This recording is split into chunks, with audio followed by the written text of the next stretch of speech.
Video designed to show the rudiments of how to build a duck boat.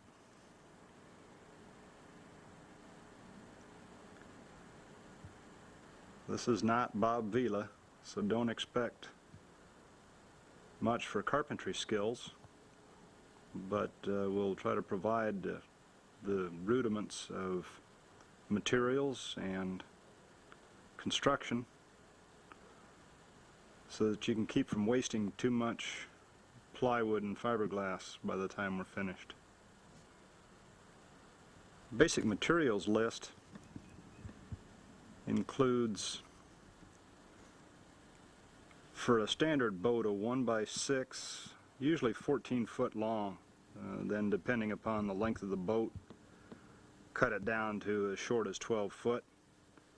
Some boats built as short as 10 foot have the value of being quite a bit lighter, but they certainly don't haul as much food or decoys, and might be quite a bit tippier. So if you're a large person or not very adept, you might tend toward a 12 to 14 foot boat as opposed to a shorter one. The 1x6 14 usually is ripped into two full 2-inch gunnels, and the remainder is utilized for a center keel. The gunnel is what forms the outside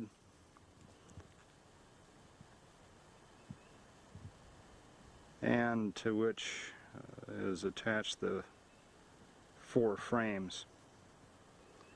The frames are cut from 1x6s, 8 foot, 6 foot, whatever.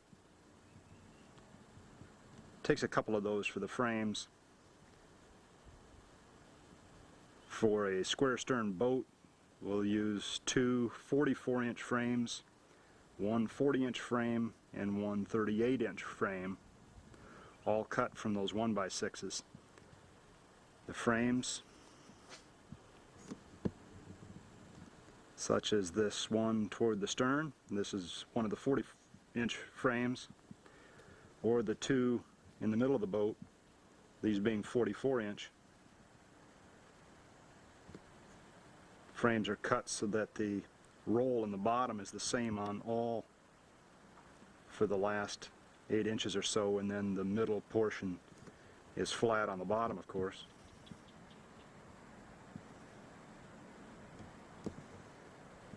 A cut is made after the frames are cut out. A cut is made with a table saw so that after the boat is complete and the remainder of that frame is cut out to form the inside of the cockpit, you don't have to work too hard with a saber saw to cut the entire thing out later. All you have to make is the vertical cuts down to that bottom cut.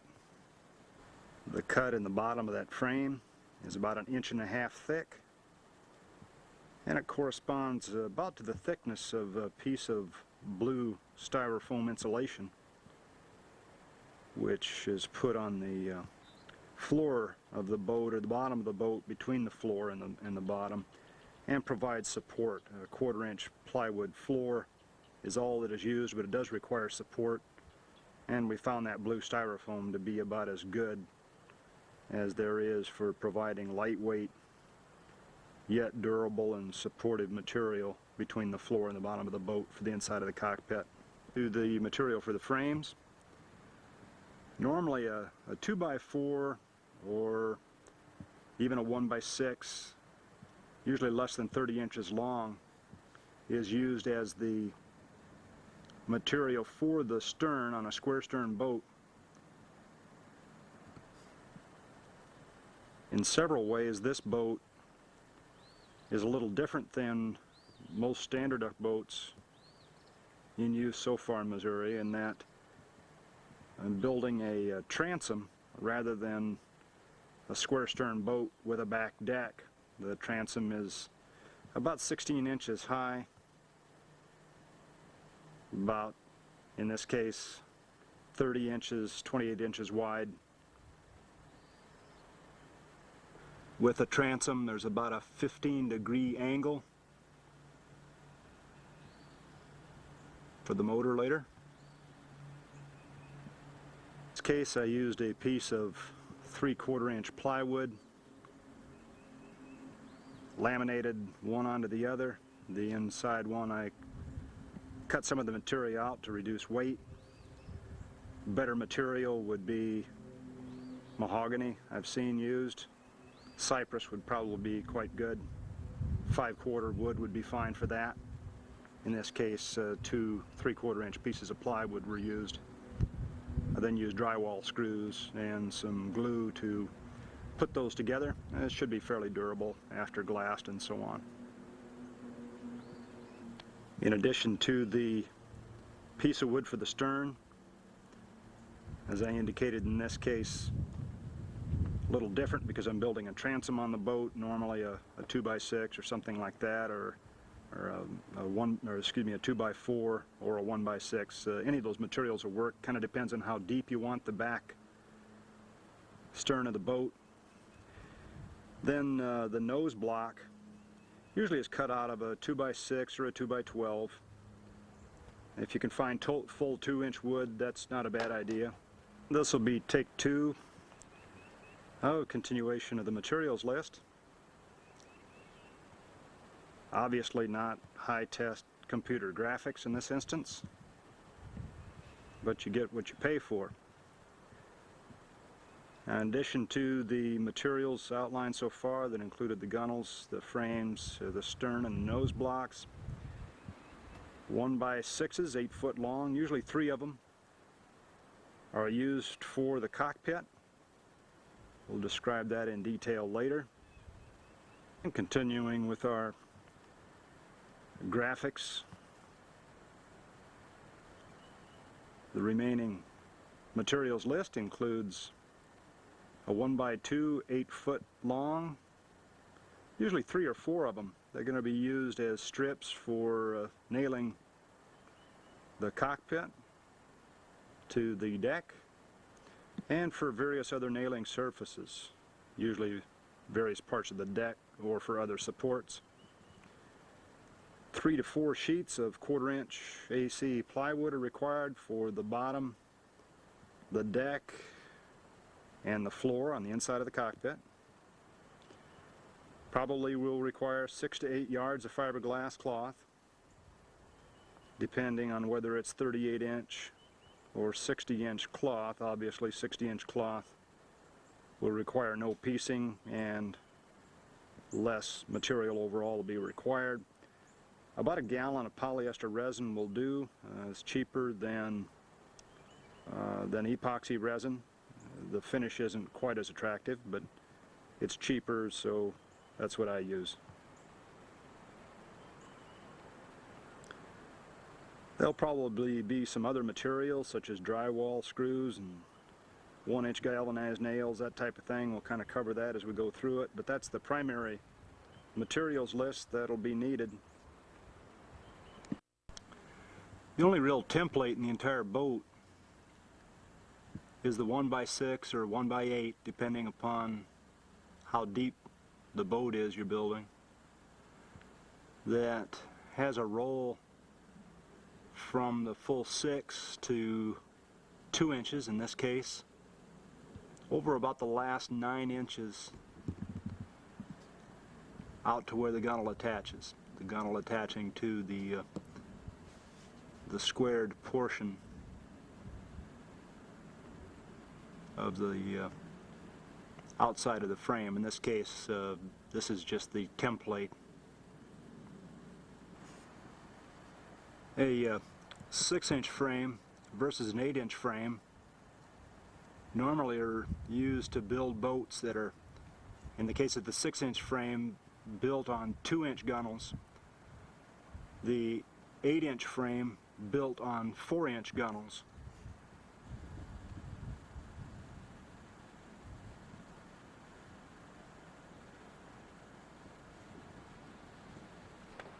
To cut out and measure the frames, take the 1x6,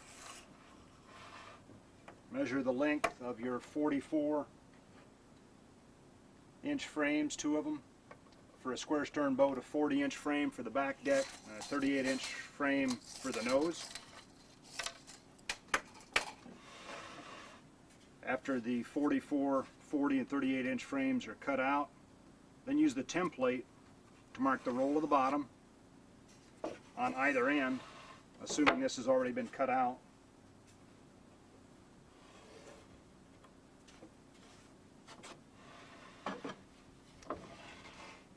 Note that the wood I'm using is not of particularly high quality with a fair amount of knots and so on, but with a little advanced planning, identifying the location of the knots and ensuring that no deformities in the wood are located near nailing surfaces. For example, we're going to be nailing or using drywall screws to attach the frame to this portion of the gunnel. So make sure there's no knots in this area. Or remember, we talked about an 1.5 inch area or so where we made that cutout along the floor. And so make sure there's no knots in these locations along that 1.5 inch raise from the floor, so that nailing the floor or screwing the floor to the bottom of the boat cause any sort of a problem. So identify the location of the knots, and just kind of with a little advanced planning, you're able to use a little cheaper wood in that regard. There's a couple particular notes to make about the last frame forward, or in a case of a double ender, both of the 38-inch frames at the front and back of the boat. These two frames, because the gunnels are going to be going to the nose, are going to have a fair amount of bend to them. And so the last frame forward has to be cut at a bit of an angle to make sure that as you bend that frame, you have a flat nailing surface as the frame forms against the edge of that gunnel. The other thing to note is that from the last frame forward, if you want a little bit of a raise in the nose of the boat, one way to do that is to go ahead and cut at a bit of an angle from the top of the frame to the lower portion where the gunnel attaches, so that it leaves a bit of a gap here. What that'll do is, as that gunnel goes forward to the nose, this angle will be translated into lift in the front of the nose between the last frame forward to the nose block. Something to consider, especially for a boat like this that's built on deeper frames, where you might intend to use maybe a little bit heavier water and so on, a little more wave and so on, than maybe a boat with only 6-inch frames and so on. Once the frames are cut, it's a good idea to measure the center point on each frame. For example, with the 38-inch frame in the back, 19 inches is the center point, 22 inches on the two 44-inch frames. And what that'll ensure that you do is keep from wasting a piece of wood when for some reason you mismark or put the frame in the wrong spot, or any number of mistakes. I find myself, as I'm building a boat, drawing a lot of pictures to kind of visualize how the next step might go together.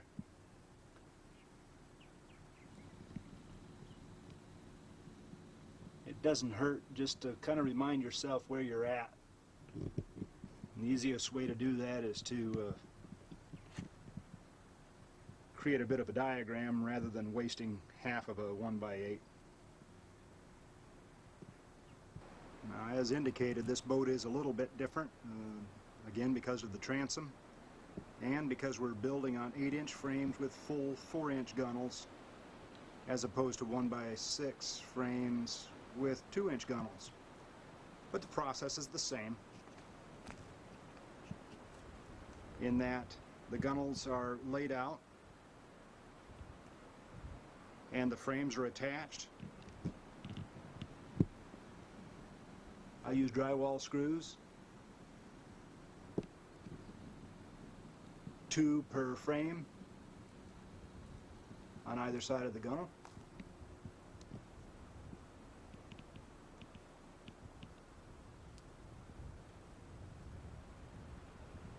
Usually start with the two 44-inch middle frames, and then I usually try to get the stern in good shape first, which includes the 40-inch back frame and the stern block, or in this case the transom. The frames themselves are located 2 foot apart. In this case, the 40-inch and the two 44-inch frames, the two middle frames, have been attached 2 foot from the back. The final frame, in this case on the square stern boat, the 38-inch frame, will be located another 2 foot forward toward the nose from the last 44-inch frame.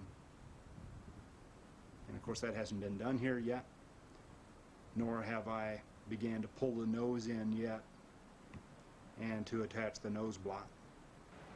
The next part is always kind of interesting in that the middle frames are attached and a little bit of bend toward the back of the boat on a square stern rig.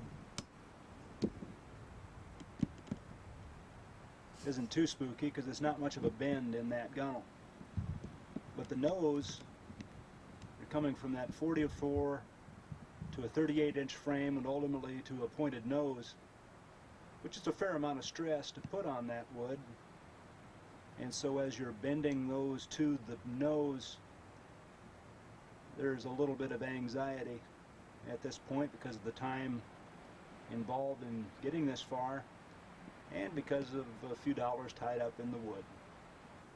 So with that in mind, it's usually a good idea to go ahead and just kind of test it a bit, see if in fact it's going to make it.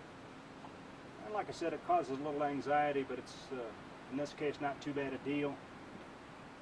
For this one, I chose not to put the last frame in before I began pulling the nose together. What I'll do is go ahead and attach the nose and then kind of retrofit that last frame to fit the width of that boat.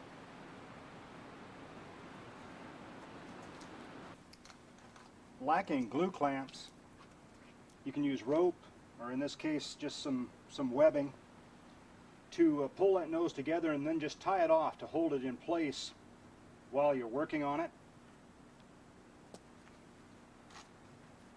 A couple points probably ought to make again is that this is the last frame that will go in prior to the nose, the 38-inch frame. And remember, talked about the bend in the gunnels from the 44-inch frame to the 33-inch or the 38-inch frame, and having to accommodate that bend by cutting an angle in the side of the 38-inch frame as it goes forward. Same on both sides. In this case, the bend to the nose is exactly what we need for this 38-inch frame to fit at the 2 foot interval between the 44-inch frame and the 38-inch frame. That will leave some 4 foot from this frame to the nose, which is a little large for a front deck, but we can always run the cockpit further up here if we want.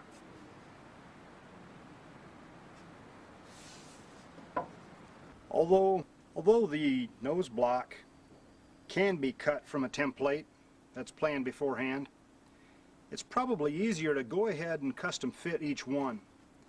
The gunnels often have just a little bit of a bend to them and so on, and so often a pre-cut nose block doesn't fit exactly right. Now, the way to do this is, given that the gunnels already are in place because of the glue clamp, or in this case the webbing, place the 1x6 in this case, or whatever you plan to use for a nose block. The nose block ought to be similar to the width of the gunnels. In this case I'm using a 1x6 just for an example. But basically hold it in place and mark the location of the gunnel around the front, and then just kind of freehand about where the nose will be. The result is a custom fit nose block that matches the gunnel, the front of the gunnel, and where you intend the nose to be. Now these, of course, after attached, or after cut out and attached, can be ground off to a specific shape and so on as you desire. But the bottom line is it's a lot easier to go ahead and custom fit this at this time, cut it out. Once cut out, attached from the outside into the nose block, again with drywall screws, and the nose in that way is attached. I've attached the gunnel to the right-hand portion of that last frame forward, the 38-inch one. And remember, there was a bit of an angle in that last frame to ensure there was a little more raise in the nose as we came forward. By attaching the right-hand side first, get a bit of an idea of the degree to which, about 1.5 inches, additional raise in the nose that angle in that last frame provided.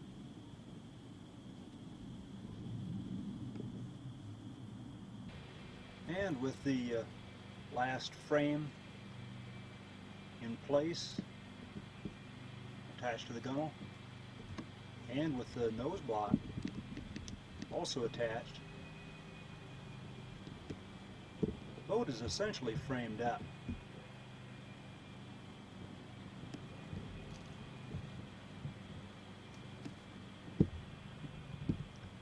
Begin to get a bit of an idea of the overall shape of the boat,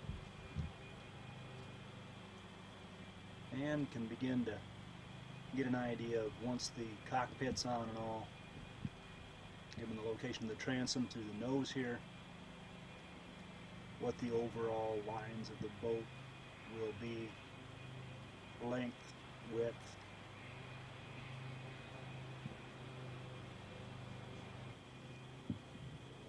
I've chosen to leave the webbing on the front end of the boat,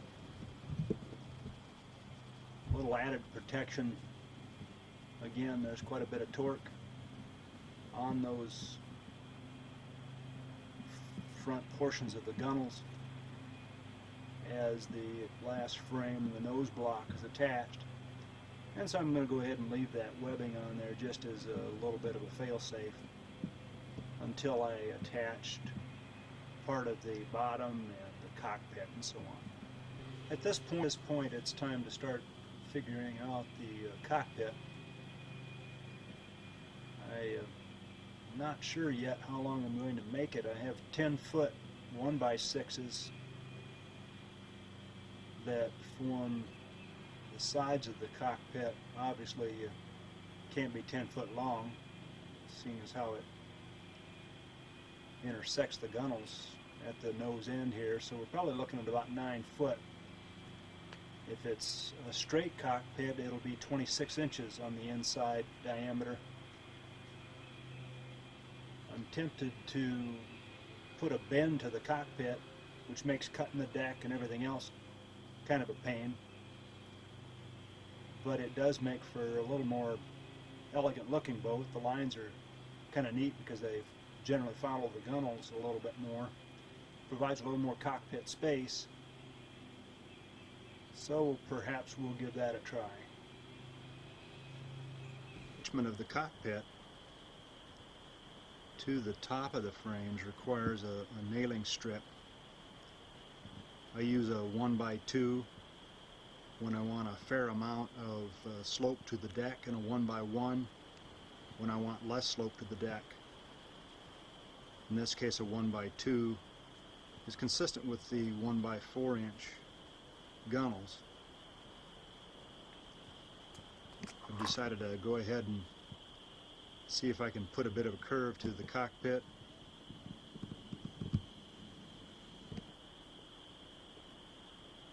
The tack strip is attached to the frames with drywall screws again.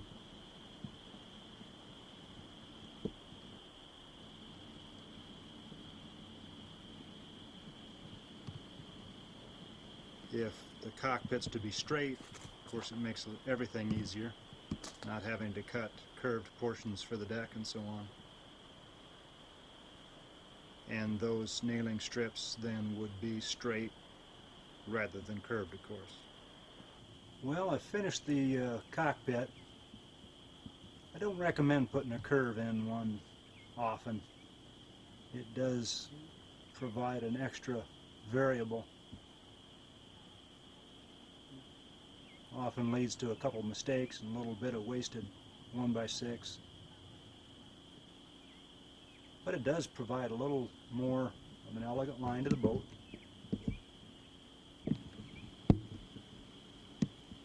Because of the bend, I went ahead and put a couple glue clamps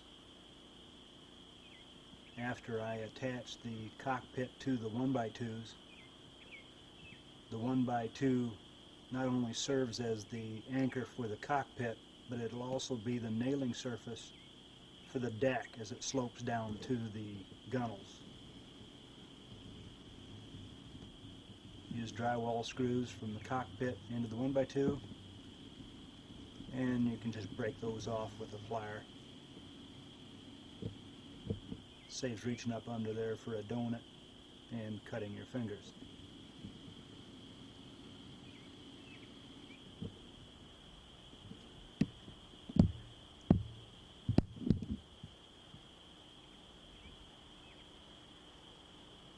For the front of the cockpit this time, I went ahead and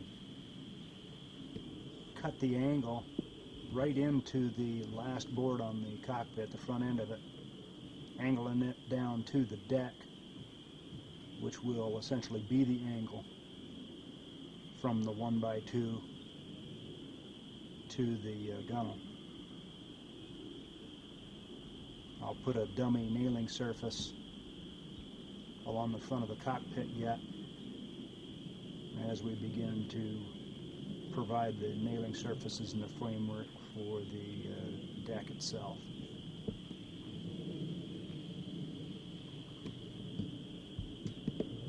Most of the next steps involve preparation for putting the bottom of the deck on.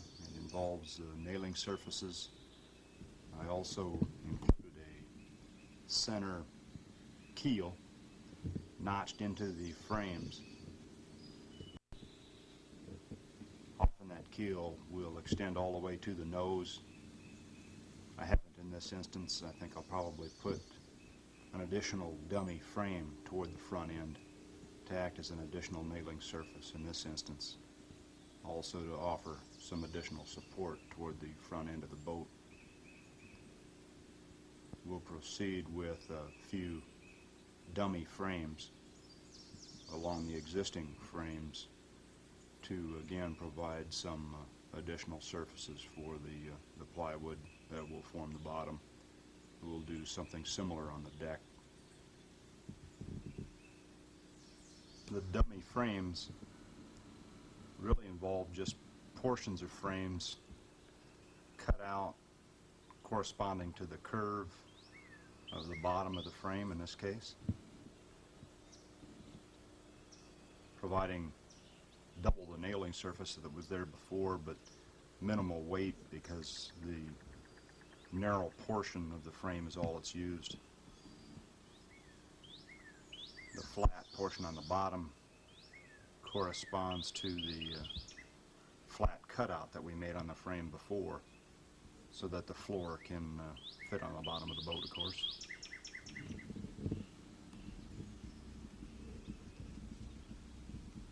With an 8-foot piece of plywood, the dummy at the front can act as really the only nailing surface necessary from the back of the boat, where you already have substantial nailing surface because of the transom, all the way to that first portion using the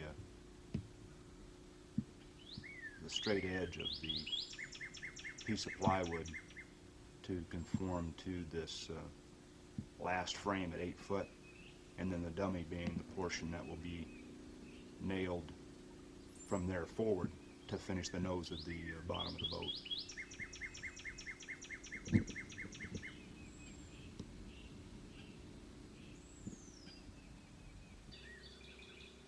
next step is to prepare the bottom and the gunnels and the frames and so on to conform to where you want the plywood.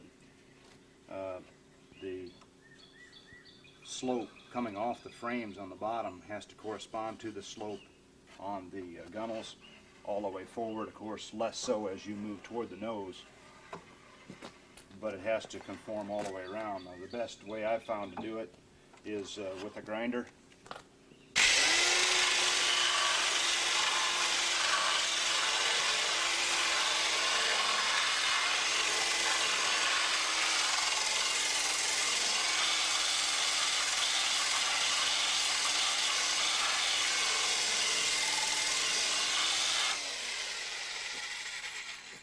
While you're at it, it's not a bad idea to take the dummies that you just prepared and make sure that they match the slope that was on the frames already. That can also be done with a grinder.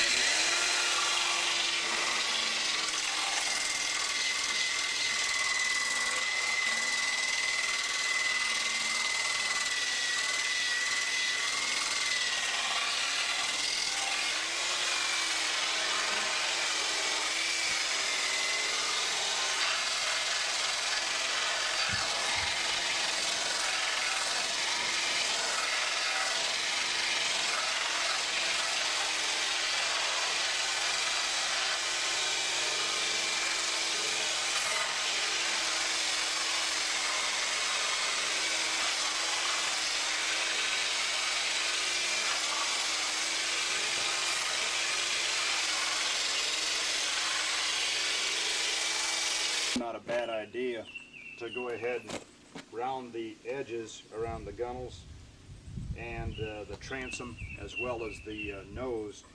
Using the grinder also, you can kind of put a nice edge to that so that the glass, when you put the fiberglass, resin on and so on, rolls around those edges a little better.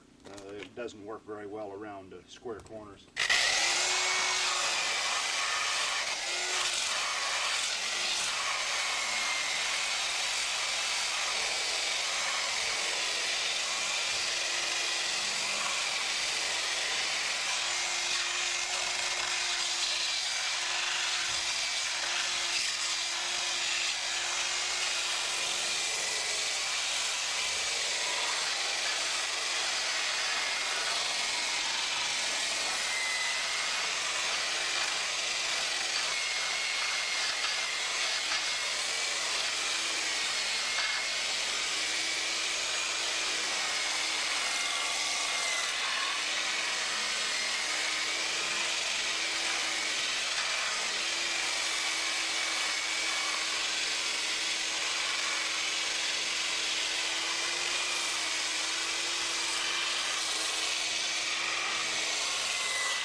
The idea, of course, is that once this is conformed to the slope on the frames, then the piece of plywood can be bent, of course, consistent with that roll across the bottom and onto the gunwale, and it should be a pretty good match. Then nailing, of course, along this surface and along the gunwale surface, the plywood can form the bottom of the boat prior to fiberglassing.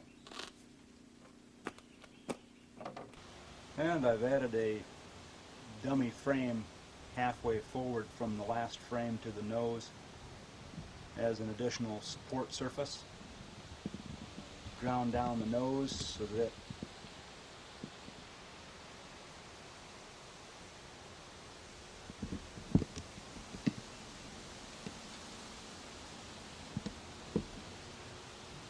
you pretty much grind it down to about any shape you want, given that nose block.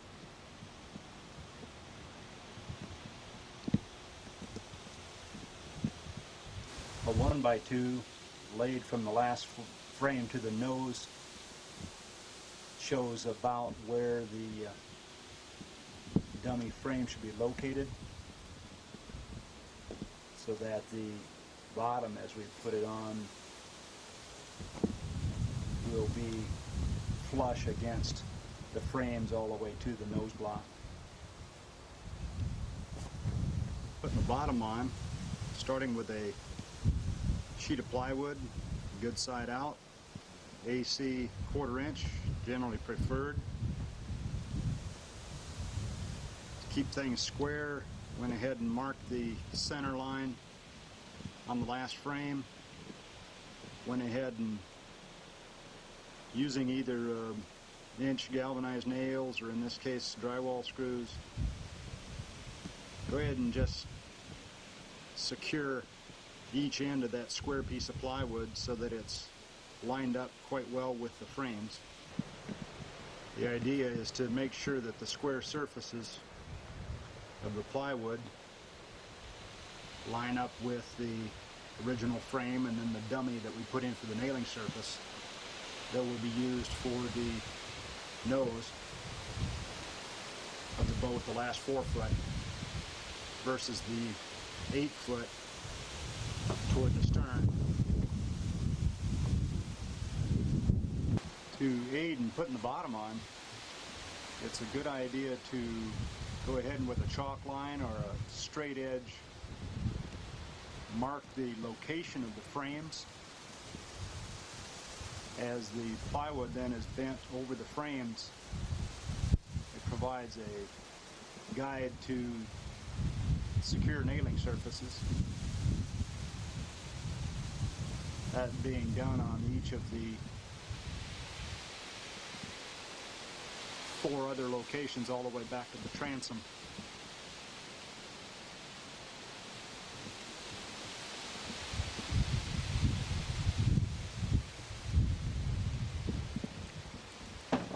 On this boat, I began from the 44-inch frame forward to curve the gunnels down to a 36 rather than normally a 38-inch frame. The result is there's more of a compound curve on the bottom by the time I nail from the transom forward than what I can bend and tack to the gunnels or the frames. As a result, I've had to make a cut from the last frame toward the transom about 2/3 of the way to the 3rd frame from the back. I'll cut a small pie-shaped piece out of that and attach it to a nailing surface on the inside, and in that way relieve some of that compound curve and still retain the shape of the bottom. Something similar is going to have to be done at the nose because of the degree of change in that curve from the nose back to that first frame. Once the bottom is on, the excess from the plywood can be trimmed away. I use a saber saw. Some folks use a router very successfully. A matter of getting the edge, of course, to conform to the gunnel, then using the grinder, round that edge off so that the fiberglass will roll nicely from the bottom over to the gunnel when we begin the fiberglassing process later. With the first piece of plywood attached to the bottom of the boat, the next step is to put about the remaining 4 foot on the nose, judging how much plywood be required for that. It's simply a matter of butting the square end against the piece already attached and trimming the 8-footer to about a 4-foot piece. That'll be used to finish up the bottom toward the nose.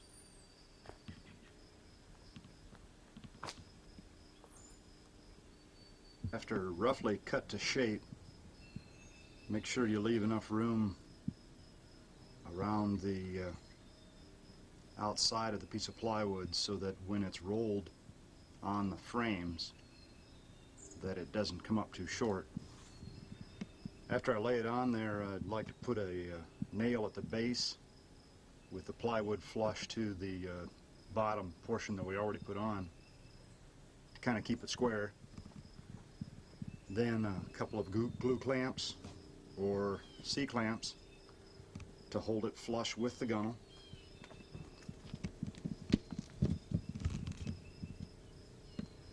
Then start nailing from the nose back toward the first frame.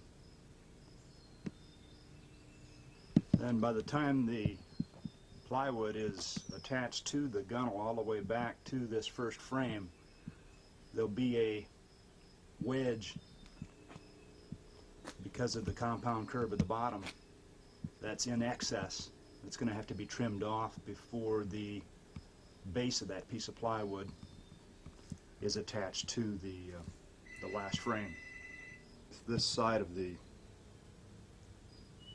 last piece of plywood toward the nose attached from the nose back to the last frame, we end up with a wedge of plywood that is longer, in this case about a ½ inch or so, than we want it. So attached back to within a foot or less, we can proceed then to cut that wedge out.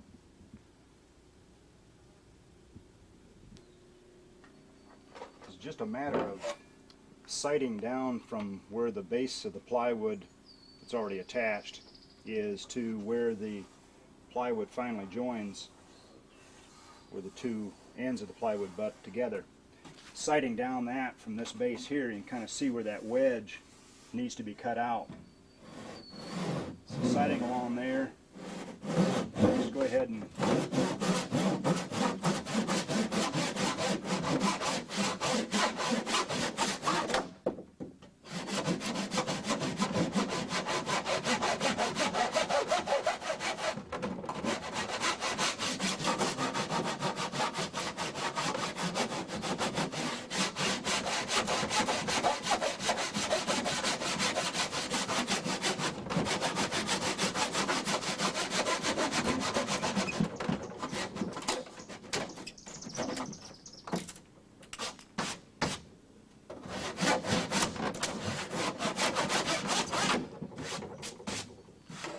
result is, with that wedge cut out, this thing will lay right in there. Any seam that's left over usually is minor, 1/8 inch or less, 1/16 usually, the kerf of the saw basically, can be filled in later with Bondo. Nose attached, the next step is to trim that excess, of course. Most easily done with a router.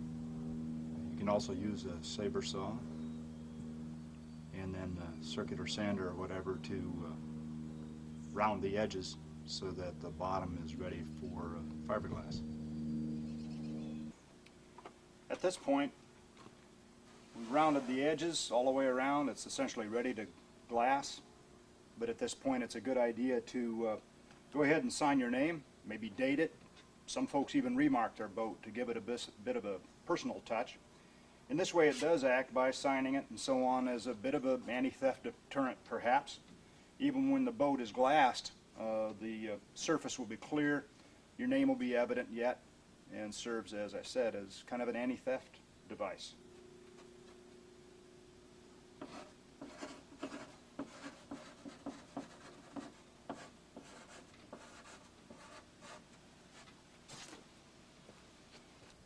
Once the bottom's on, you can really proceed several different ways. Could glass the bottom right away and put the deck on later. Usually what I like to do before I do a whole lot of work glassing the boat or working on the deck at all is to make sure that I get a good coat of paint on the inside. Oil base is best probably. If any place on the boat's going to collect water and retain it, you don't tend to clean it up very good after you pile decoys in it all day and get home tired in the evening. Often you don't sponge it out like you should. So it's real good to have a coat of protective paint on the inside, a good heavy coat. Do it before the deck's on, obviously, so you can get at all the parts, and in that way ensure a little more longevity to your boat. Overall, it starts looking like a boat about now. Once the inside's painted, proceed with putting the deck on.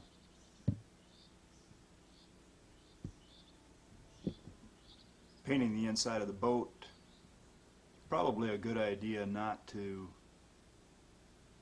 paint the surfaces that you intend to glass. That's going to have to be sanded off if you do.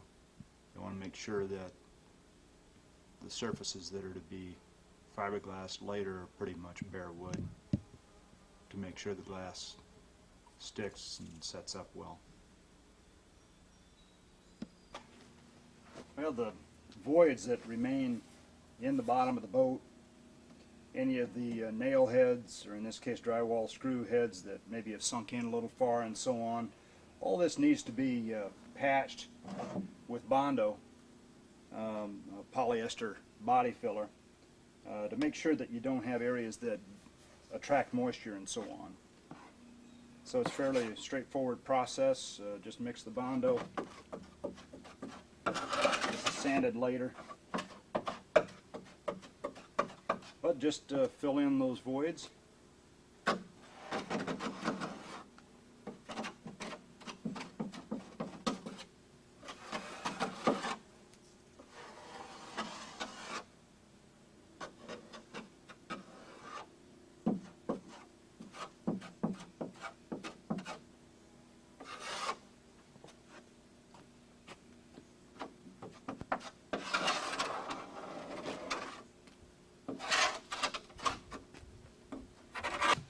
The result is not overly elegant, really, although once sanded down, it doesn't look quite as bad as when the Bondo is initially put on. The result, however, is a much more waterproof boat, certainly more resilient to moisture and so on. Should last considerably longer because of the treatment of the Bondo. So be sure to fill the voids as good as possible. Once the body filler dries, then it can be sanded down smooth so that it's a good surface for the fiberglass later. After a good coat of paint on the inside of the boat to protect it from water and the elements, go ahead and proceed with putting on the deck.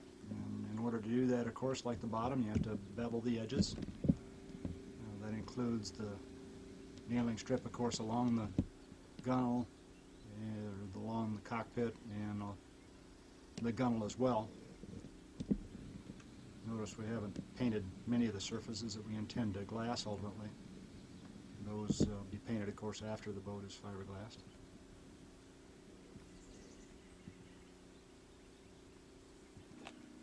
And this is one of the reasons why you don't want to build a curved cockpit. The problem, of course, from this point is that once the cockpit is curved, and the gunnel, of course, already is curved, nothing's straight anymore. And so at this point, if you want to fit the 1/4-inch plywood to the deck, then the first mark, of course, has to be along the inside of the cockpit,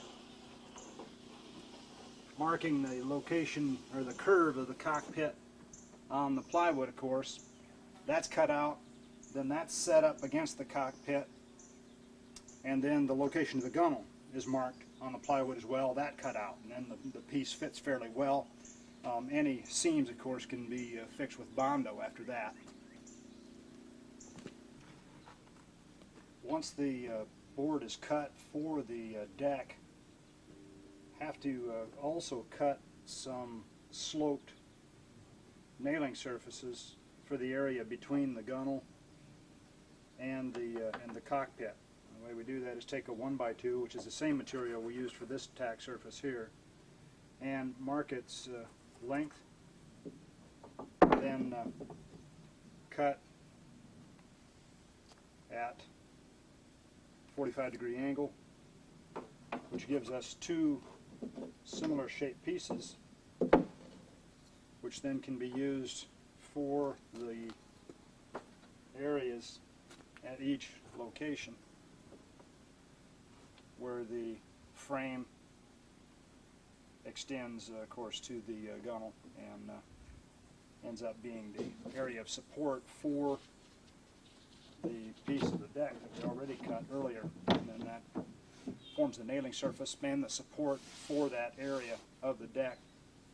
The span's short enough that you don't need any more than that in between. Once glassed and so on, it'll be quite secure. Front deck requires some support also, nailing surfaces as well as support if you're going to use a dog on it or step on it, bag decoys on it or whatever. It's plenty strong because there's not a long span from the cockpit to the nose, but it still doesn't hurt to have the additional support there. In this case I used a 2x2 beveled from the middle to each gunnel, and then on the cockpit itself a 1x2 to provide that nailing surface on the front of the cockpit. Put the deck on, in this case, for the nose in two triangular shaped pieces with a seam down the middle of the nose that I'll go ahead and use Bondo to seal the seam with. The nose can be put on in one piece easy enough. In this case I had a couple of triangular shaped remnants left from cutting the bottom out, and so I used the half and half portions in this case to piece together the nose. There'll be a squared kind of seam, just a little bit of an angle down the middle of the nose, but that's easily resolved, as I indicated, with some body filler. I've already attached the right hand side, and now I'll go ahead and put the other side on as well. With the deck completed, the shell is essentially done. The edges are all rounded on the deck, all the seams have been filled. Even now the inside of the boat still has the frames intact. Those won't be cut out until after the boat is glassed. But at this point the boat is essentially ready for the sanding on the body filler, and then fiberglass work is the only thing really required to make the boat at least floatable. Then quite a bit of the hardware work, blind stakes, decoy rails, those types of things will be required after glassing to finish it. But at this point it pretty much resembles a boat, and although a fairly amateurish job to this point, and I'm sure for the remainder, gives you a bit of an idea of the rudiments of building a duck boat.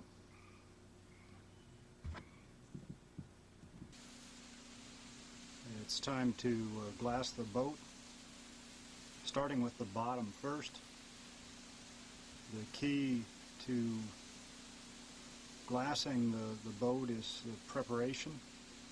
Be sure that the bottom of the boat is sanded smooth. You don't need any obstructions that later are going to cause wear and tear in a particular spot. Cut the glass to fit the bottom of the boat. I've laid a couple 1-bys on it just because there's a little bit of wind blowing. I want to kind of keep it in place and keep it from blowing off while I begin on one end of the boat.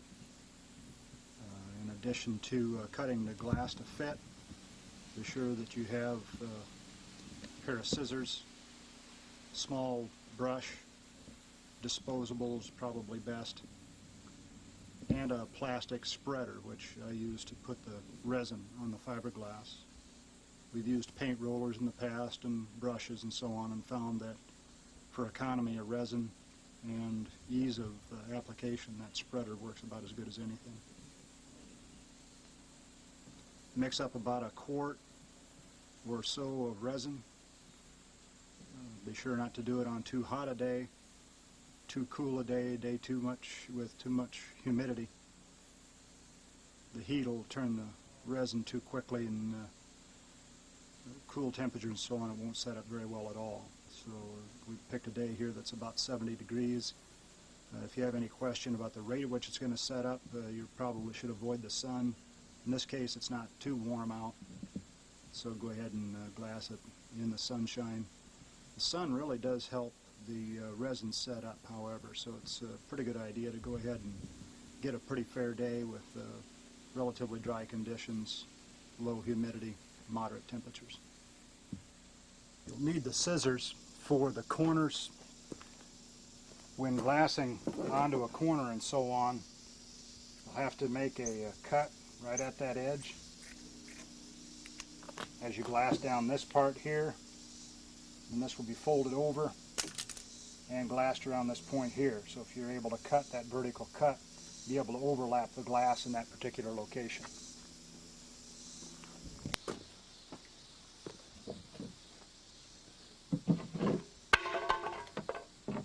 All I do is just pour a bead of resin down the boat and then just squeegee it onto the side of the boat.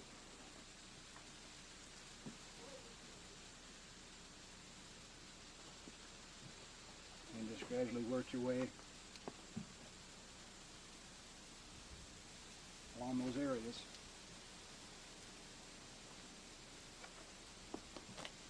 Probably best not to wear your best clothes.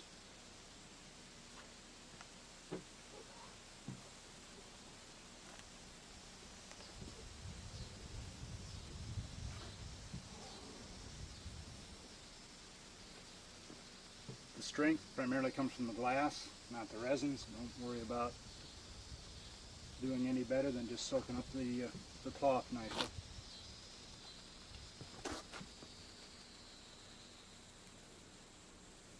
The tendency is to use a bit too much resin, probably.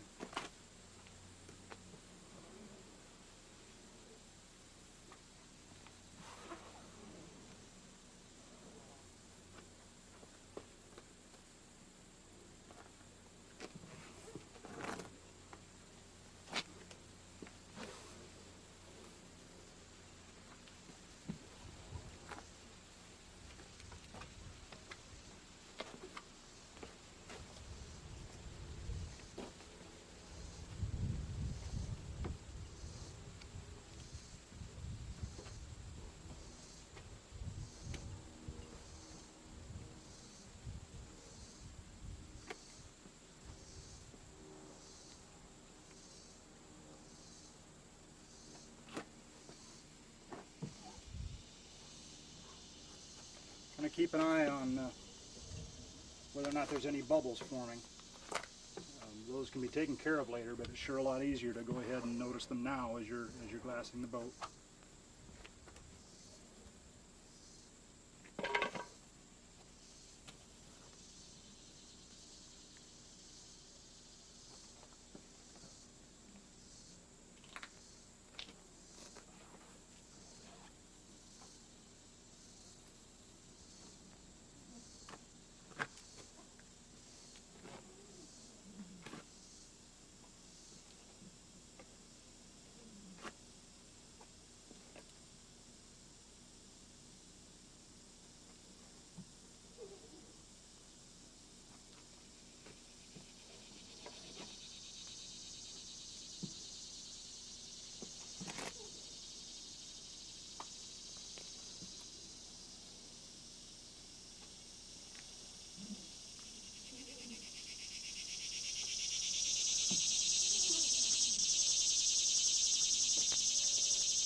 Don't panic, just work methodically.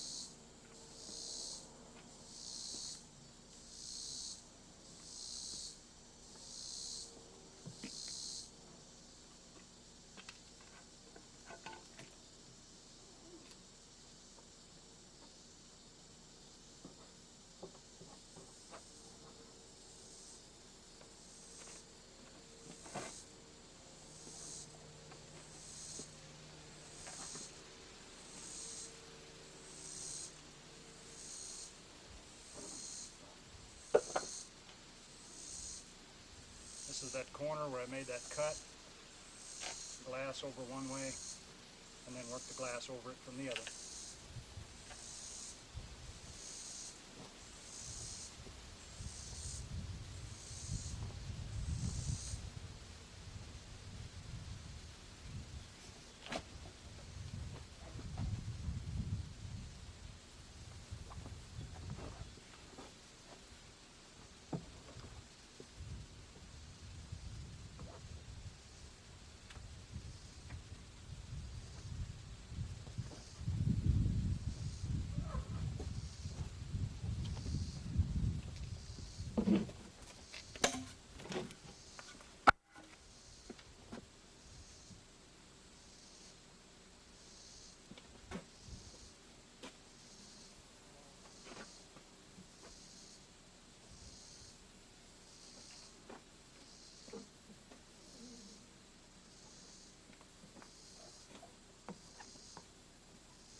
Later on I'll put an extra coat of matte on this nose anyway. There ends up being a lot of wear and tear on that front end. And also about this inflection point from this point down. The runners absorb some of that, but it's probably best to go ahead and put a patch, double layer of glass in those locations just for long-term durability.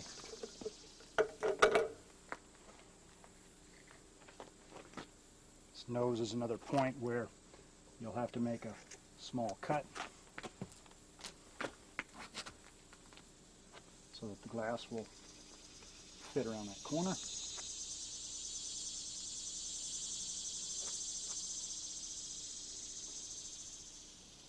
And clean up later with acetone, and then some soap and water.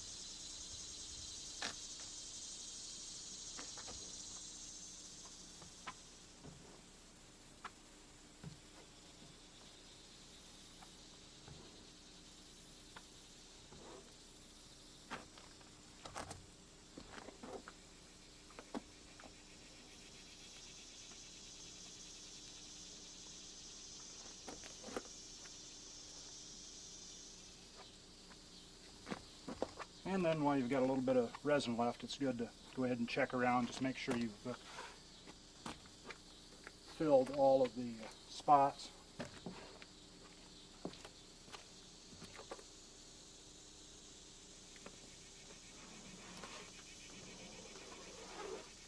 We'll be putting another coat of resin on this bottom,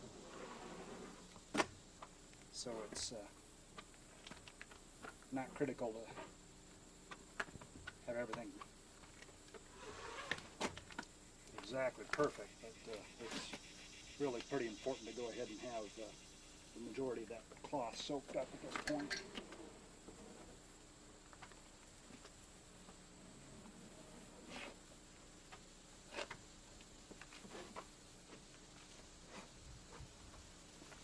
Make sure there's no bubbles and so on that you can go ahead and accommodate at this time. It's really good to go ahead and have that done prior to the time that the boat's set up.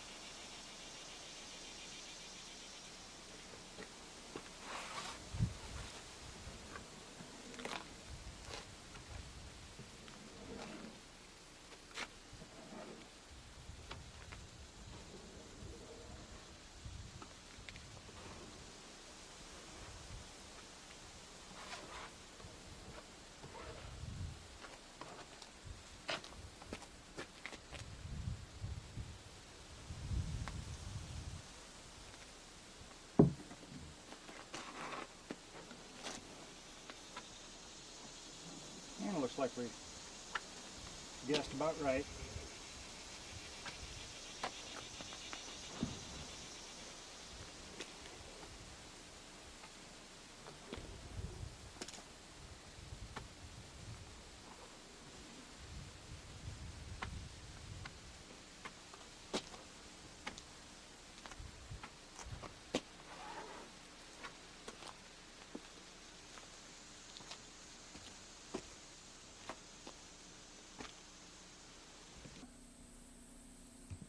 Went ahead and glassed the deck, same process as the bottom. Then the next day, with a continuation of mid-70s, went ahead and turned the boat over and sanded it lightly. Go ahead and leave the sanding dust on the bottom for a second coat of resin. The dust helps fill in the voids, doesn't hurt it at all. And the result is, usually before the second coat of resin on the bottom, you go ahead and glass the deck.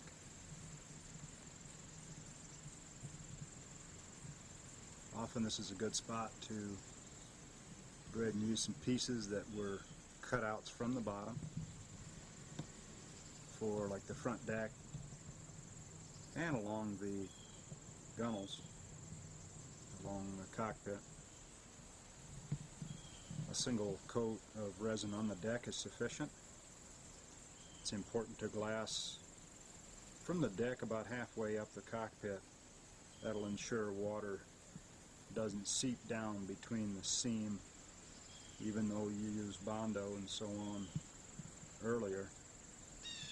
It's good to protect that from water seepage and the like. It'll keep the wood better shape longer. A single coat of resin on the deck is sufficient. A good coat of paint should follow. Following the glass work on the deck, the second coat of resin on the bottom. And go ahead and cut the frames out, forming the framework for the floor, which can either be put in as a single piece of 1/4-inch plywood, often using something like blue 1-inch styrofoam for additional support under the deck. Some people will use strips of 3/4 by 4-inch wood and just strip the bottom floor, as opposed to 1/4-inch plywood. 1/4-inch plywood probably is the easiest. You can go in one piece. Half a dozen wood screws to hold it to the frames will allow you to take the floor out easily to keep the bottom dried out, yet provide quite a bit of ease putting the floor in and taking it back out. At this point, all that really needs to be done is to fit the boat with at least cockpit length runners. The handles, oarlocks if you'd like, and the gear for the blind. At least 3 locations on the inside of the cockpit are good spots to put either conduit clamps or a piece of square iron or something sufficient to hold about 3/4-inch dowels that you'll use to affix the blind later to the boat. So we'll proceed with runners.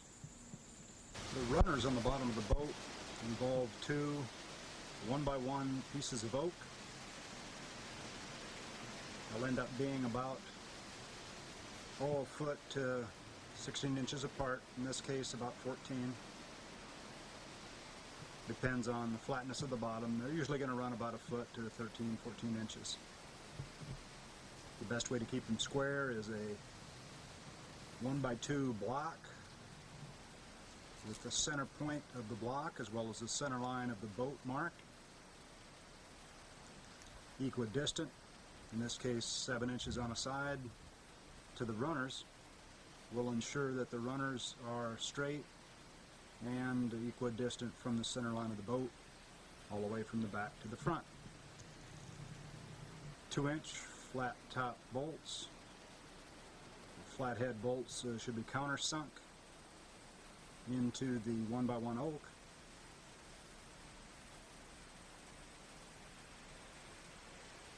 Then metal 1/2 inch by 1/8 inch, 3/4 inch by 1/8 inch iron runners will be attached to the 1x1 oak.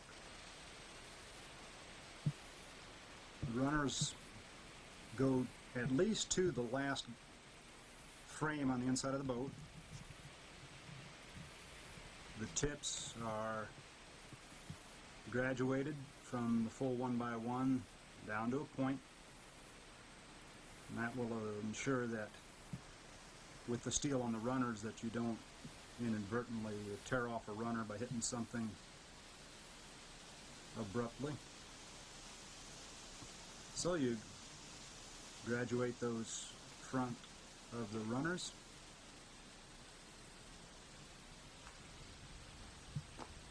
runners themselves are attached about every foot to 18 inches along the length of the boat. The only thing to watch out for, of course, is that you don't want to put a bolt through where a frame is. So keep an eye on where the frames have been nailed. You can see through the fiberglass as the holes are drilled right through the runner, through the boat. On the inside of the boat, a block, half-inch block of wood, inch block, whatever you have available, a couple inches on a side, with some sort of mastic compound or something on the back side, and as you pull that bolt down, pull the runner down to the bottom of the boat, flush with the bottom, the inside, that block of wood will be pulled right flat on the inside as well, ensuring no leakage. That's a good idea when starting. Go ahead and get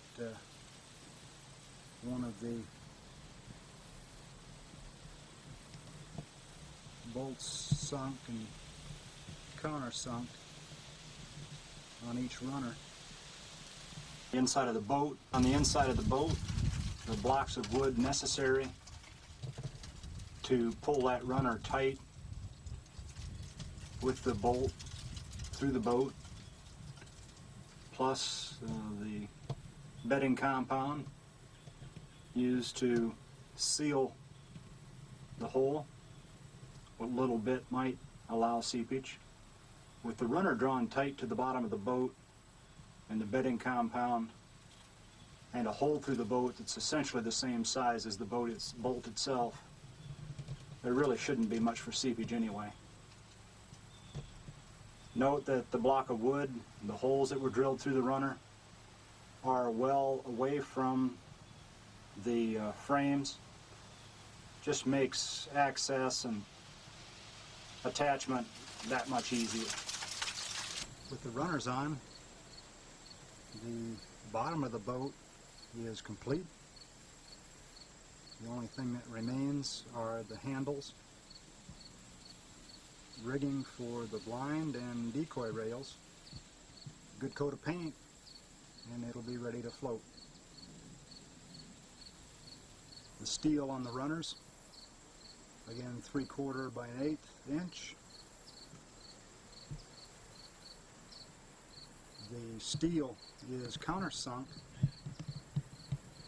so that the screw heads, in this case 3/4 inch, number 8s, number 10s would probably do.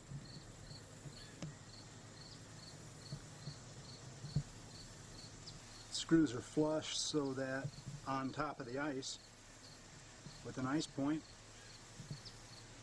there's no sharp edges on the runners holding up progress. With flat, clear runners, you can go across the top of the ice like you're on a pair of ice skates. Really very efficient. In this case, with the square transom, I continued the runners all the way to the back, as well as the steel. The steel in this case is bent over the back, and the tips are fiberglassed.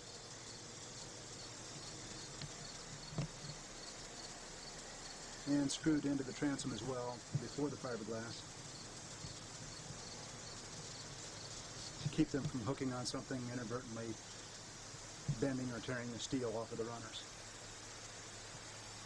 Same thing is true for the front of the boat. Again, the runner is going essentially to the last frame forward.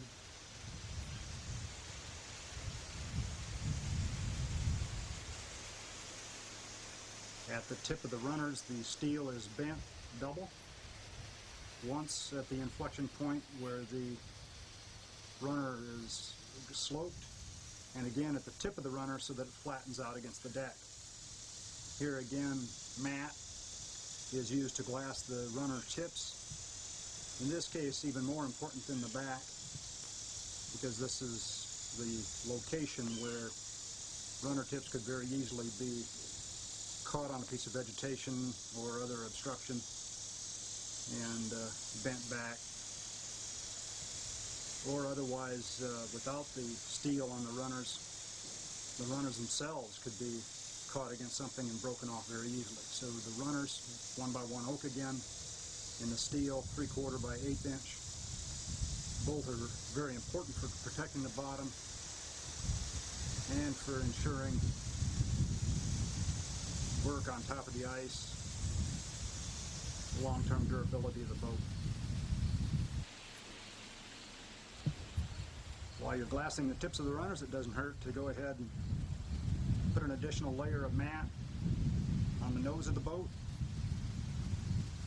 I already had put another layer of cloth right at the curve at the bottom, a location that tends to get quite a bit of wear and tear. I glassed over that point at the runner tips as well. So that ought to protect the bottom of the boat where most of the wear and tear will occur, particularly with ice and other obstructions. As well, just to provide another means of transportation, locomotion. Given a little bigger and deeper boat, you might use it on the upper end of a reservoir or something like that. Sometimes there's not enough push-pull. If you do use a motor on this boat with the transom and so on, it sure doesn't hurt having another method of getting around. And so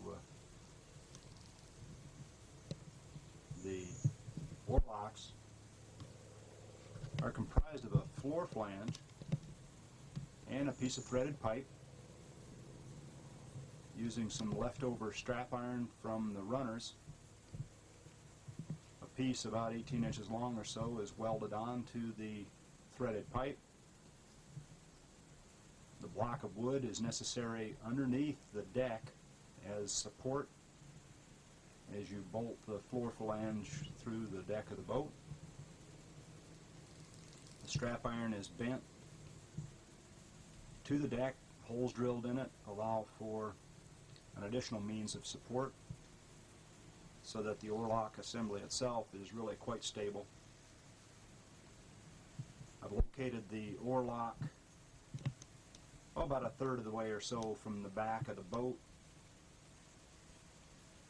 oriented it such that my feet on the inside of the boat reach one of the frames, and that way you can supply a little bit of support for your feet as you're rowing.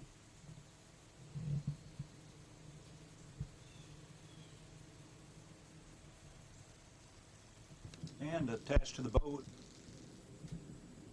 now with a coat of paint before going any further actually.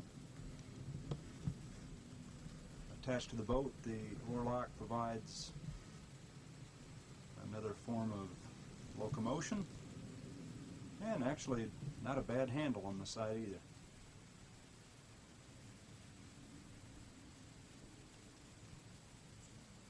In addition to the oarlocks, handles are quite an essential element.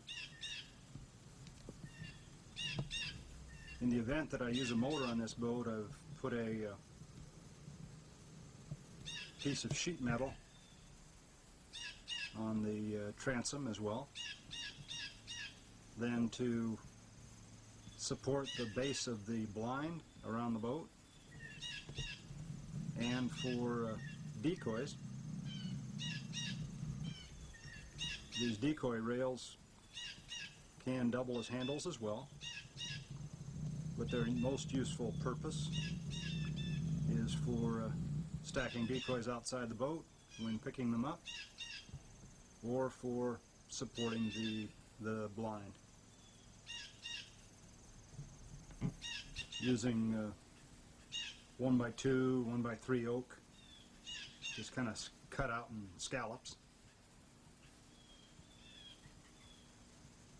Countersunk about 2/3 of the way through, then bolted through the deck into a wooden block similar to the way we did the runners, and the way we did the oar locks. That support's necessary if you're going to use them as handles.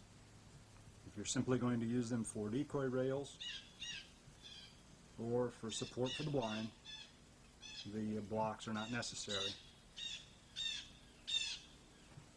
But sooner or later, somebody will forget, if there's not a block on the back side of it, and attempting to lift the boat will pull the decoy rail through the deck of the boat. And that's probably not a good thing. The handle on the front completes that part of the boat.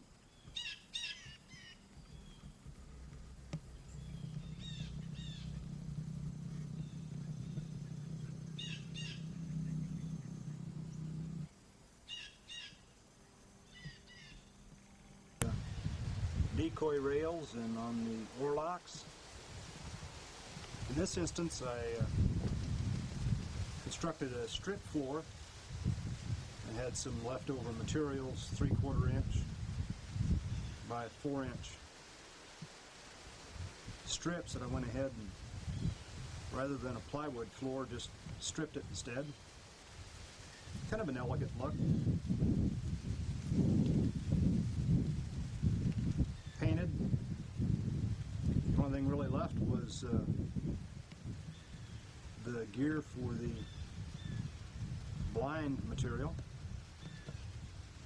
Some sort of structure is required, either stakes that are pushed into the mud outside the boat, or some method of attaching stakes to the inside of the boat is necessary to blind the boat in, to camouflage it.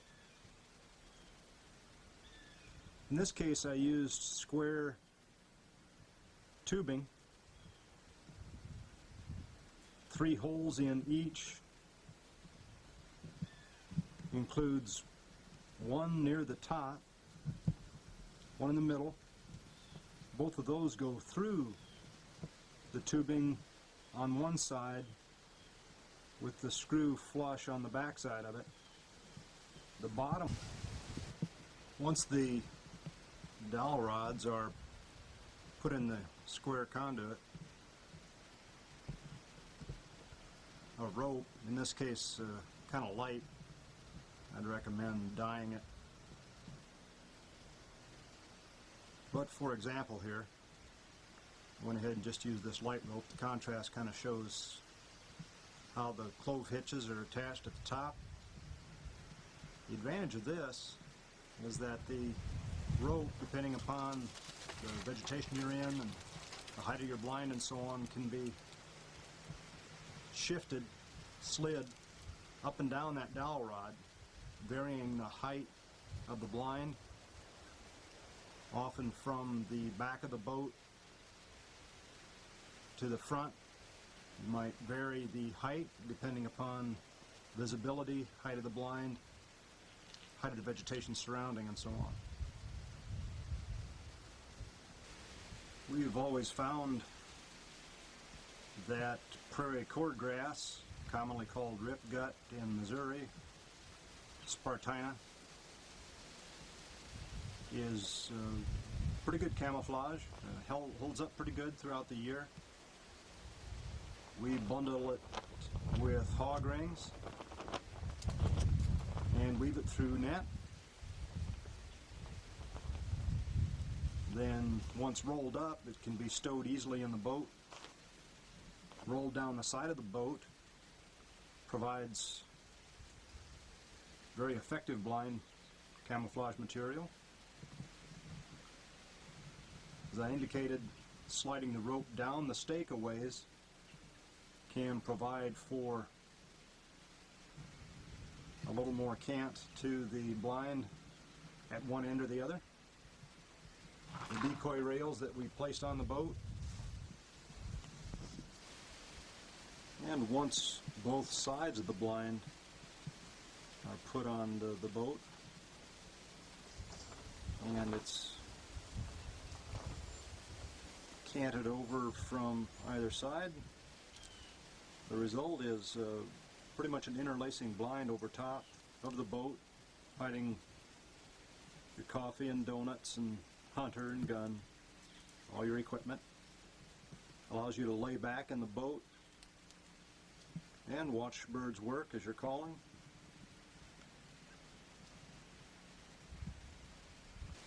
With the blind taken away from the stern,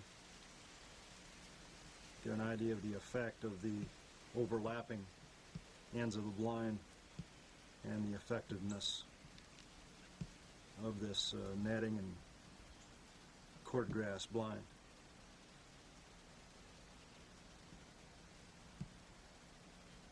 That pretty much completes construction and blinding in the boat.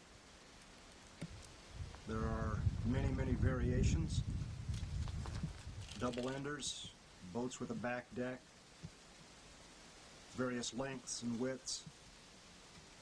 This should provide the rudiments for building a boat. What follows will be some examples of how to pull the boat, take in and put out decoys, a few sunrises and sunsets, an introduction to my dad, Don Humburg, who introduced these boats through a workshop in the mid-1980s to a few Missouri hunters. The result has been a fairly substantial short-term increase in the use and building of duck boats in the state of Missouri.